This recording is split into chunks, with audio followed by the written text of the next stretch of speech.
On a cold January morning in 2020, Sauntore Thomas, a proud Black Air Force veteran, walked into a suburban bank in Livonia, Michigan. In his hands were 3 checks, the long-awaited fruits of justice. They represented a settlement from a racial discrimination case he had just won against his former employer. To Thomas, these checks were more than slips of paper. They were proof that his fight for dignity had not been in vain. But what should have been a victorious moment soon turned into another bitter chapter. Inside the TCF Bank branch, Thomas handed his settlement checks to the teller. Instead of congratulations or even routine service, he was met with suspicion. The staff scrutinized the checks and, according to the bank, their system flagged them.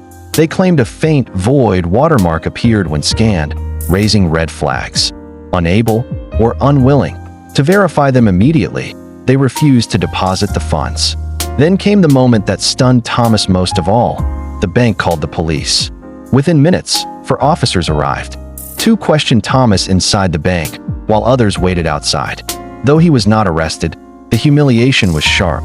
As Thomas later put it, the experience felt like déjà vu, another confrontation not with his employer this time, but with a system that seemed to distrust him simply because of who he was. Ironically, later that same day, Thomas walked into a Chase branch, opened a new account, deposited the exact same checks, and within 12 hours, the funds had cleared without issue. For Thomas, this was proof enough.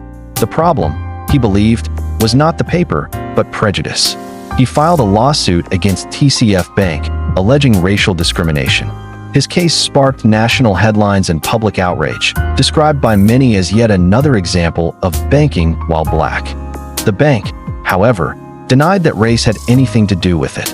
In its official statement, TCF expressed regret that police had been called and insisted that their actions were purely about check verification and fraud prevention. Their defense was that his account had barely 50 cents in it. The checks were unusually large, and their system could not immediately verify them. The 2 narratives could not be further apart. Thomas's story, a veteran, humiliated after finally winning justice against discrimination, only to face it again at the bank counter. The bank story, a matter of unfortunate timing, flawed verification systems, and procedures, not prejudice. As media attention swirled, the case became a symbol of how everyday financial systems can reinforce racial divides, even unintentionally.